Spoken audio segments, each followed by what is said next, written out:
बिस्मिल्लाहिर्रहमानिर्रहीम। नाज़रीन अस्सलाम वालेकुम। आप देख रहे हैं साबिर शाकिर यूट्यूब चैनल। आज है 21 नवंबर साल 2019 और दिन है आज जुमेरात का।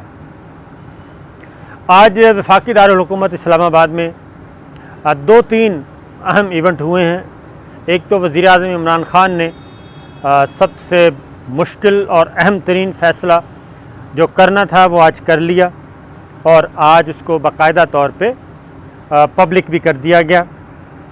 और वो ये था कि army chief general Qamar Javed Bajwa साहब का दूसरा टेन्योर 3 साल के लिए जो उनको दोबारा आर्मी चीफ़ एक और मुद्दत के लिए मुकर्रर किया गया, यानी कि उनकी एक्सटेंशन दी गई उनको एक मज़ीद टेन्योर की। और दूसरा था chairman joint chief of staff committee का तकर्रुर। आज वज़ीर आज़म इमरान ख़ान ने ये अहम तरीन फ़ैसले किए हैं और इन फ़ैसलों के असरात क्या होंगे वो भी हम बताएंगे। और फिर इन फ़ैसलों की वजह से जो अफ़वाह साज़ी, र्यूमर्स, कॉन्स्पिरेसीज़ चल रही थी और जो एक तासुर और एक परसेप्शन फैल रहा था, क्या वो तासुर ख़त्म होगा कि मिलिट्री इस्टेब्लिशमेंट और इमरान ख़ान के दरमियान कोई इख्तलाफात चल रहे हैं और अपोजिशन उस इख्तलाफात का फ़ायदा उठा के आगे बढ़ रही है, ये हम आपको बताएंगे। लेकिन सबसे पहले रिक्वेस्ट ये है कि आप हमारा चैनल जो है वो सब्सक्राइब कर लें और वीडियो पसंद आए तो लाइक ज़रूर कीजिएगा। और थर्ड वन ये कि आप बेल आइकन को दबाइए और ताकि आपको तमाम इन्फॉर्मेशन, तमाम इत्तलात बर वक्त पहुँचती रहें, वीडियोस पहुँचती रहें। तो जनाब, आज सबसे पहले तो वज़ीर आज़म इमरान ख़ान और जनरल कमर जावेद बाजवा साहब की एक तफसीली मुलाकात हुई। एक और मुलाकात बहुत अहम थी। जनरल कमर जावेद बाजवा गए हुए थे ईरान दौरा करने के लिए और वो दौरा भी बहुत ही अहम था क्योंकि पाकिस्तान जो है इस वक्त अहम किरदार अदा कर रहा है। एक ब्रिज बना हुआ है सऊदी अरब और ईरान के दरमियान और इख्तलाफात ख़त्म करवाने की कोशिश कर रहा है। ख़ास तौर पे यमन के मामले में फिर एक दूसरे की तनसीबात पे अटैक किया, उससे गलत फहमियाँ जो पैदा हुई।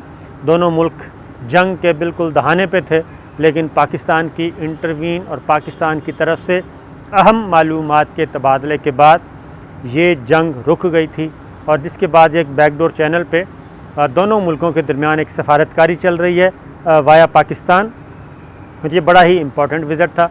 जनरल कमर जावेद बाजवा ईरान गए, ईरानी सदर से मिले और दीगर सिविल और मिलिट्री लीडरशिप से मिले और एक अहम पैगाम भी पहुंचाया और पाकिस्तान और ईरान के ताल्लुकात को मज़ीद मुस्तहकम करने के लिए इक़दामात उठाए गए।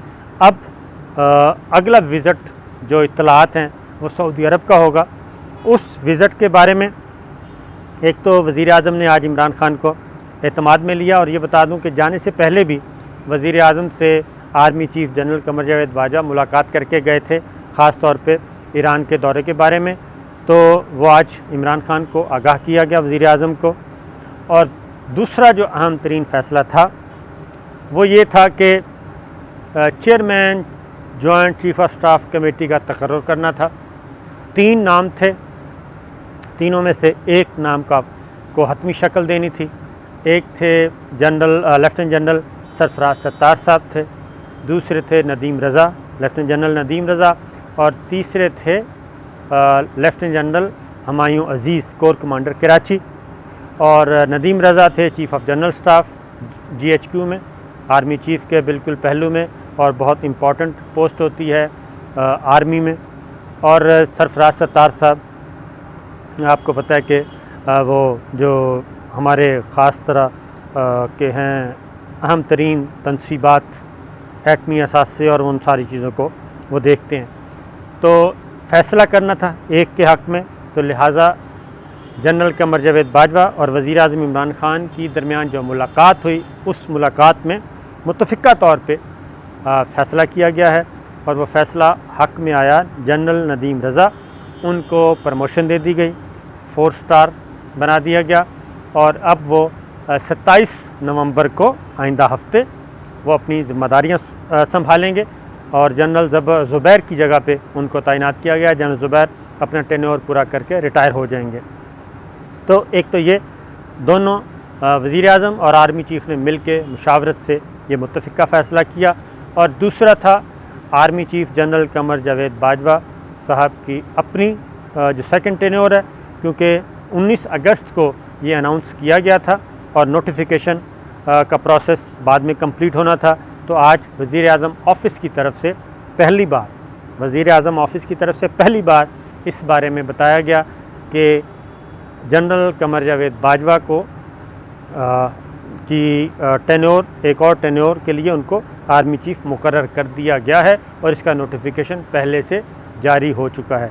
ये हमने आपको अपने यूट्यूब इसी चैनल के ज़रिए से हमने आपको कुछ अर्सा पहले बता भी दिया था कि उनका नोटिफिकेशन हो गया है। तो जनाब, इससे वो जो एक परसेप्शन पाया जा रहा था कि शायद general Qamar Javed Bajwa, military establishment और वज़ीर आज़म इमरान खान के दरमियान दूरियां हैं, उसको ख़त्म होने में बहुत मदद मिलेगी और एक अपोजिशन को यकीनन धचका लगेगा। और क्योंकि मौलाना फजलुर रहमान साहब और पीपल्स पार्टी और दीगर जमातें, मुस्लिम लीग नवाज़, वो ख़ास तौर पे इसी को देख रही थीं और इसी से अंदाज़ा लगा रही थीं। लेकिन बिलाखिर ये मामला कंप्लीट हुआ, पहला मरहला मुकम्मल हुआ, अब आगे बढ़ा जाएगा। अब आते हैं जनाब, और दूसरा, आज फिर जनरल कमर जावेद बाजवा साहब और वज़ीर आज़म की जो मुलाकात हुई उसमें भी ये सारी लिटिगेटिज़ तय की गई और उसमें ये फ़ैसला किया गया कि पाकिस्तान को अब हमने आगे लेके जाना है और एक कंसेंसस पैदा करना है।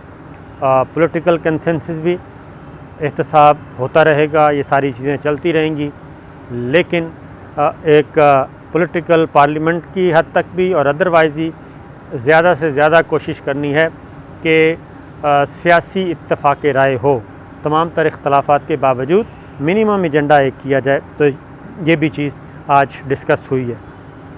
अब चलते हैं जी आगे एक और मसले की तरफ। आज फिर अगली बात हम जो आपको कहने वाले हैं, अब हमने कहा था कि फ़ेज़ 2 आना है, मरियम बीबी ने बाहर जाना है, ये फ़ेज़ 2 बाहर जाने वाला। फ़ेज़ 1 में ये था कि नवाज़ शरीफ साहब को बाहर जाना था और इस दौरान जो शरीफ फैमिली है, नवाज़ शरीफ फैमिली और शहबाज शरीफ फैमिली किसी किस्म की कोई सियासी बयानबाजी नहीं करेंगे, कोई पॉइंट स्कोरिंग नहीं करेंगे, तमाम ज़ुबानें बंद रहेंगी, वो अब तक बंद हैं। आपने देखा होगा कि गेम चेंजर और ये और वो सारी चीज़ें अब आना बंद हो गई हैं। मरियम सफदर साहिबा भी खामोश हैं। अब अगला फ़ेज़ है, अगला फ़ेज़ ये है कि मरियम बीबी को बाहर जाना है। अब आज ख्वाजा आसिफ साहब ने भी इस बात की तस्दीक कर दी है कि मरियम सफदर साहिबा को अपने वालिद साहब के पास होना चाहिए, ट्रीटमेंट के लिए भी और अदरवाइज़ भी, क्योंकि बाकी सारे फैमिली मेम्बर्स लंदन जा चुके हैं। और इसहाक डार साहब के बेटे अली डार ने भी कल ये बात कही है कि मरियम बीबी को भी अब पाकिस्तान से लंदन आ जाना चाहिए और उनको इजाज़त मिल जानी चाहिए, उनको पासपोर्ट वापस मिल जाना चाहिए।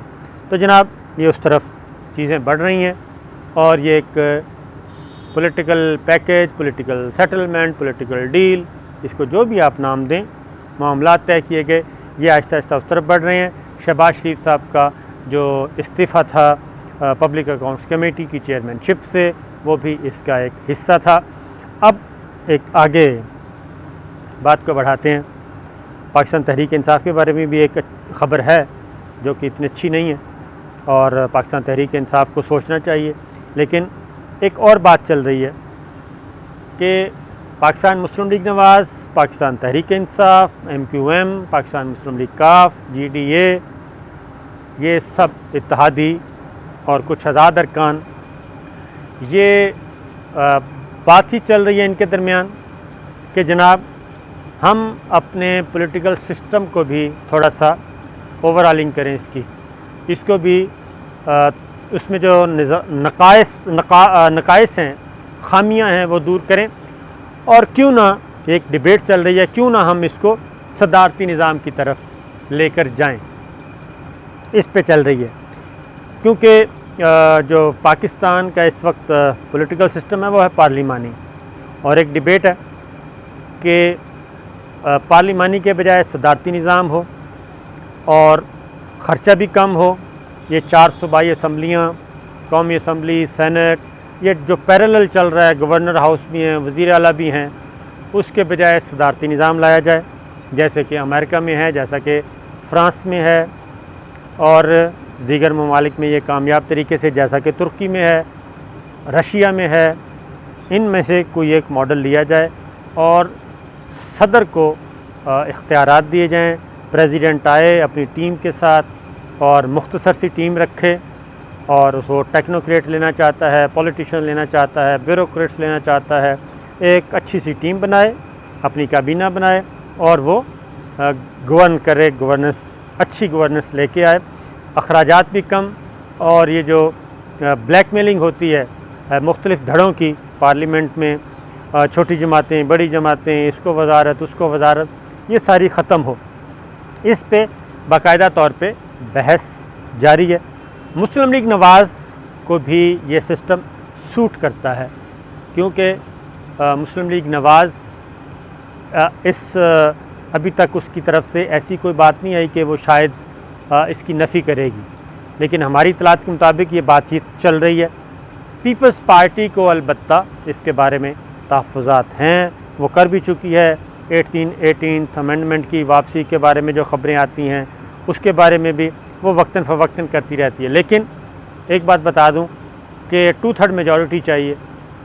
पहली बात तो यह है कि कोशिश की जाएगी और करनी भी चाहिए कि मुत्तफ़िक़ा तौर पे जो कुछ भी कॉन्स्टिट्यूशनल रिफॉर्म्स हों, लेकिन 2/3 मेजॉरिटी चाहिए। 2/3 मेजॉरिटी में मुस्लिम लीग नवाज़ अगर इनके साथ मिल जाती है, PTI के साथ और बाकी इत्तेहादी जमातें मौजूद हैं, तो इनको 2/3 मेजॉरिटी दस्तयाब है। पीपल्स पार्टी के वोट इतने नहीं कि वो 2/3 मेजॉरिटी को हिट कर सकें। इस पे एक अगर ये हो जाता है तो मेरा ख़्याल है कि फरवरी मार्च तक इनका इरादा है कि इस तरह की कोई एक्टिविटी की जाए, लेकिन सारी सूरत हाल का इन्हिसार है मुख्तलिफ़ सियासी जमातों के ताउन पर।